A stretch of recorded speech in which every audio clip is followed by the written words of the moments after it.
الله الرحمن الرحيم قل ذلك خير أم جنة الخلد التي وعد المتقون كانت لهم جزاء ومصيرا لهم فيها ما يشاءون خالدين كان على ربك وعدا مسئولا قل ذلك خير أم جنة الخلد நபியே நீங்கள் அவரிடத்தில் கேளுங்கள், இது சிறந்ததா அல்லது நிரந்தரமான சுவர்க்கம் சிறந்ததா என்பதாக கேளுங்கள். அல்லது உழைதல் முத்தகூன், நல்லடியார்கள் தக்வா உள்ளவருக்கு நாம் வாக்களித்திருக்கிறோமே அப்படிப்பட்ட அந்த சுவர்க்கம் சிறந்ததா? காரணத்தெல்லாம் அவர்களுக்கு ஆகிவிட்டது ஜஸாஅ கூலியாகவும் அவர்கள் மாற்றி வசிக்கும் இடமாகவும் அது மாறிவிட்டது. லஹும் ஃபீஹா மா யஷாஊன், அதிலே அவர்கள் நிரந்தரமாக அவர்கள் நாடிய இடங்களில் வசிப்பார்கள். கான அலா ரப்பிக, உங்களுடைய இரட்சகன் மீது அது ஆகிவிட்டது. வஅதம் மஸ்தூலா, அச்சடிக்கப்பட்ட கேட்கப்பட்ட இன்னும் உறுதியான வாக்குறுதியாக ஒப்பந்தமாக அது ஆகிவிட்டது. ஸதக்கல்லாஹுல் அஸீம். சூரத்துல் ஃபுர்கான் அத்தியாயத்தின் 15-16வது வசனத்திற்கான விரிவுரை. கடந்த வசனத்தில் அல்லாஹ் தஆலா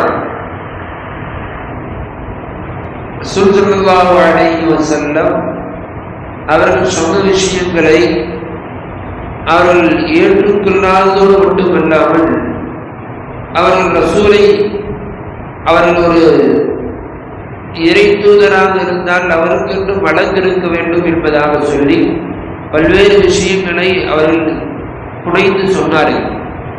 அது மட்டுமல்ல, ரசூலை ஏற்காததற்கு இன்னொரு காரணத்தை சொல்லும் பொழுது அவர்கள் கியாமத்து நாளை, மறுமை நாளை பொய்ப்படுத்தினார்கள்.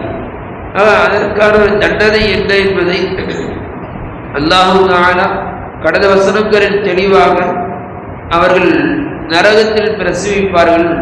அந்த நரகம் எப்படிப்பட்டது, அந்த நரகத்தினுடைய நிலைமைகளை அல்லாஹ் தஆலா விளக்கமாக சொன்னார். அவருடைய கைகள் கட்டப்பட்டதாக, அது மட்டுமல்ல நரகத்தினுடைய அடிப்பகுதியில் அவர்களை போடப்படும் என்பதாக பல்வேறு விஷயங்களை அல்லாஹ் தஆலா கடந்த வசனங்களில் சொல்லிவிட்டு இந்த வசனத்தில் அல்லாஹ் தஆலா ரசூல் ஸல்லல்லாஹு அலைஹி வஸல்லத்தை பார்த்து, நபியே நீங்கள் அந்த குறைஷ் காபிர்களிடத்திலே கேளுங்கள், உங்களுக்கு நீங்கள் இதுபோன்று நிராகரித்துக் கொண்டிருக்கிறீர்களே, உங்களுக்கு இந்த நரகம் சிறந்ததா அல்லது சுவர்க்கம் சிறந்ததா என்பதாக கேளுங்கள் என்பதாக ஒரு கேள்வியை அவர்களை பார்த்து அல்லாஹ் கேட்க சொல்கிறார். நாம் கேட்பதை போல, உனக்கு இது வேணுமா அது வேணுமா, ரெண்டு பொருளை காமித்து உனக்கு இந்த பொருள் வேணுமா அந்த பொருள் வேணுமா என்று கேட்போம் அல்லவா? அதுபோன்று அல்லாஹ் தஆலா சுவர்க்கத்தையும் நரகத்தையும் சொல்லி காமித்து, உனக்கு சுவர்க்கம் வேணுமா நரகம் வேண்டுமா என்பதை நீ தீர்மானித்துக் கொள் என்பதாக இந்த குறைஷிய காப்பிடத்திலே கேளுங்கள் என்பதாக அல்லாஹ் தஆலா சொல்லுகிறார். சொல்லிவிட்டு அல்லாஹ் சொல்லுகிறான், சுவர்க்கத்தை பற்றி சில வர்ணனைகளை அல்லாஹ் இங்கே பேசுகிறான். சொல்லுகிறான், முதலாவதாக சொல்லுகிறான், ஜன்னத்துல் ஹுல்த், வெறும் சுவர்க்கம் என்று சொல்வதோடு நிறுத்திவிடாமல் அல்லாஹ் தஆலா ஹுல்த் என்ற வார்த்தையை பயன்படுத்துகிறார்.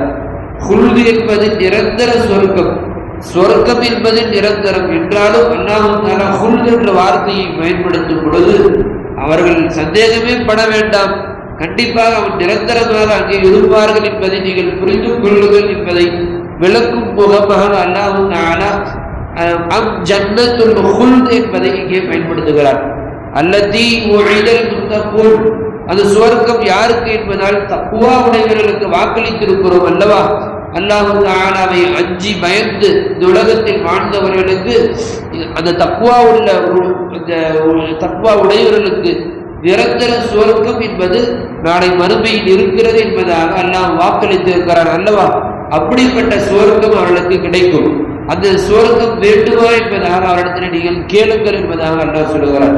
அது மட்டுமல்ல, கானத்துல்லாஹும் ஜஸா, இந்த உலகத்திலே அவர்கள் அல்லாஹ்வை அஞ்சி வாழ்ந்ததின் காரணமாக அது அவர்களுக்கு அந்த சுவர்க்கம் கூலியாக அமைகிறது. இன்னும் திரும்பும் இடமாகவும் அவர்கள் இந்த உலகத்திற்கு பகரமாக அதை எடுத்துக் கொள்பவர்களாக ஆகிவிடுகிறார்கள். லஹும் ஃபீஹா மா யஷாஊன், அவர்கள் அந்த சுவர்க்கத்திலே நிரந்தரமாக சுற்றி திரிவார்கள். நாம் என்று சொன்னதை போல ஒரு சுவர்க்கவாசி நான் இந்த மாளிகையில் வசிக்க வேண்டும் என்றால் அந்த மாளிகையில் வசிப்பார், அவர் இந்த மாளிகையில் வசிக்க வேண்டும் என்றால் அந்த மாளிகையில் வசிப்பார். அது மட்டுமல்ல, அவர் எந்த இடத்தில் அவர் நாடினாலும் அந்த இடத்தில் அவர் வசிப்பார். அவர் எந்த பொருளை ஆசைப்பட்டாலும் அல்லாஹ் தஆலா அவர் அந்த பொருளை கொடுப்பார். காரணம், இந்த உலகத்தில் அல்லாஹ் தஆலா அவன் எதையெல்லாம் தடை செய்திருக்கிறானோ அந்த தடையான பொருட்களை விட்டு அவன் தவிர்த்திருந்தான். உதாரணமாக ஹம்ரு என்பது தடை செய்யப்பட்டிருக்கிறது. அவன் இந்த உலகத்தில் அல்லாஹ்வை அஞ்சி பயந்தவனாக ஹம்ரு போன்ற விஷயங்களை விட்டு அல்லாஹ் தடுத்து அவன் தன்னை பாதுகாத்துக் கொண்டிருந்தான். நாளை மறுமையில் அது ஆறாக ஓடிக்கொண்டிருக்கும். அவனுடைய வேண்டுகின்ற அளவு அதை எடுத்து அறிந்து கொள்ளலாம். அது மட்டுமல்ல, இந்த உலகத்தில் பட்டாடை என்பது நமக்கு ஆண்களுக்கு தடை செய்யப்பட்டிருக்கிறது. அந்த பட்டாடைகளை அவன் அணியக்கூடாது என்பதாக சொல்லப்படுகிறது. நாளை மறுமையில் அது அவனுக்கு எவ்வளவு வேண்டும், அவனுடைய ஆடை முழுவதும் பட்டால் நெய்யப்பட்டதாக ஆக்கிக் கொள்ளலாம். அது மட்டுமல்ல, இந்த உலகத்தில் அவனுக்கு தங்கம் என்பது ஹராமாக ஆக்கப்பட்டிருக்கிறது. தங்கத்தை அணிவது கூடாது என்று சொல்லியிருக்கிறோம். நாளை மறுமையில் அல்லாஹ் தஆலா அவன் நாடினால் அவன் முழுக்க தங்கத்தினால் கூட ஆடைகளை அணிவதற்கு ஆசைப்பட்டால் அல்லாஹ் கொடுப்பான். ஆக இது போன்று அவன் எதை நாடுகிறானோ அனைத்தையும் அல்லாஹ் தஆலா நாளை மறுமையில் அவன் தர இருக்கிறான் என்பதை நாம் விளங்கிக் கொள்ள வேண்டும். அதைதான் அல்லாஹ் இங்கே சொல்லும் பொழுது லஹும் ஃபீஹா மா யஷாஊன ஹாலிதீன், நிரந்தரமான அந்த சுவர்க்கத்திலே அவன் எதை நாடுகிறானோ, அவன் எதையெல்லாம் அடைய வேண்டும் என்று ஆசைப்படுகிறானோ அதுவெல்லாம் அவனுக்கு கிடைக்கும் என்பதாக அல்லாஹ் இங்கே சொல்கிறான்.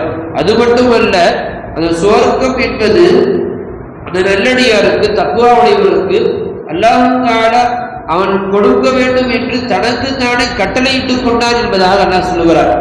உங்களுக்கு கொடுக்க வேண்டும் என்பது நீங்கள் கேட்டு கொடுக்க வேண்டும் அல்ல, நீங்கள் கேட்டு கொடுக்க வேண்டும் என்பதற்காக அல்ல, மாறாக நீங்கள் தக்வாவோடு இருந்தால் அதை என் மீது கொடுக்க வேண்டும் என்று நானே எனக்கு ஒரு கட்டளை இட்டுக் கொண்டேன் என்பதாக அல்லாஹ் சொல்லுகிறார். உதாரணமாக, எனக்கு நீங்கள் பணிவிடை செய்தால், ஒரு எஜமானர், ஒரு ஊழியர், நீ எனக்கு இந்த காரியத்தை செய்து கொடுத்தால் உனக்கு 500 ரூபாய் காசு தருகிறேன், உனக்கு 1000 ரூபாய் காசு தருகிறேன் என்று சொல்லுகிறோம் அல்லவா? அவன் காரியத்தை முடித்து விட்டு வருகிறான், நாம் அதற்குண்டான கூலியை கொடுக்கிறோம் அல்லவா? அதுபோன்றுதான் அல்லாஹ் தஆலா கான அலா ரப்பிக வஅதன் மஸ்கூலா, நீங்கள் எப்படி எனக்கு தக்வாவோடு இந்த உலகத்தில் வாழ்ந்து வருகிறீர்களோ உங்களுக்கு சுவர்க்கத்தை என் மீது நான் தீர்ப்பாக ஆக்கி வைத்திருக்கிறேன், அதை வாக்குறுதியாக நான் எடுத்து வைத்திருக்கிறேன். நீங்கள் கேட்டாலும் கேட்கவில்லை என்றாலும் அதை நான் கண்டிப்பாக கொடுத்து விடுவேன் என்பதாக அல்லாஹ் இங்கே சொல்லுகிறார். ஆக சுவர்க்கம் என்பது நல்லடியார்களுக்கு, தக்வா உடையவர்களுக்கு அல்லாஹ் வாக்களிக்கப்பட்டதாக வைத்திருக்கிறான்.